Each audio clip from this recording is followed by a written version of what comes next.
સમાચાર હવે વડોદરાથી મળી રહ્યા છે, જ્યાં ડભોઈનો વધુ એક બ્રિજ જર્જરિત હાલતમાં જોવા મળ્યો। ચાંદોદમાં આવેલો ગાયકવાડી મિની બ્રિજ બંધ કરાયો છે। ભારે વાહનો માટે આ જર્જરિત મિની બ્રિજ બંધ કરવામાં આવ્યો। યાત્રાધામ હોવાથી રોજિંદા અહીં હજારો ભક્તો આવે છે। જર્જરિત બ્રિજને લઈને પંચાયતે આરએનબી વિભાગનું ધ્યાન દોર્યું છે। અંદાજે 150 વર્ષ જૂનો છે આ મિની બ્રિજ। ચાંદોદ આવનારા ભક્તોએ 1 કિલોમીટર પગપાળા હવે જવું પડશે।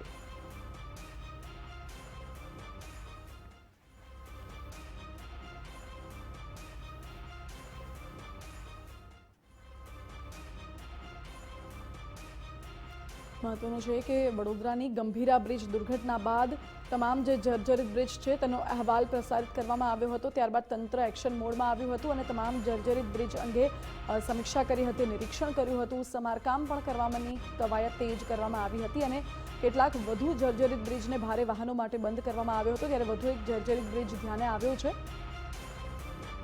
વડોદરામાં ડભોઈનો આ મિની જર્જરિત બ્રિજ ચાંદોદમાં આવેલું છે। ગાયકવાડી મિની જર્જરિત બ્રિજ હાલમાં ભારે વાહનો માટે બંધ કરવામાં આવ્યો છે।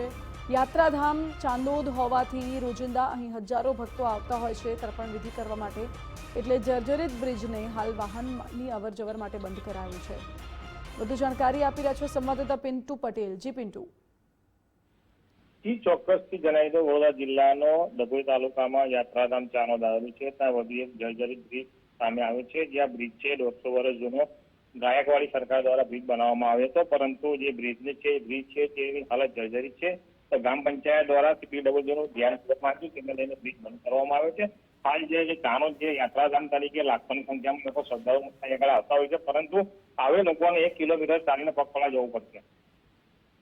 જી પિન્ટુ, આભાર આપનો।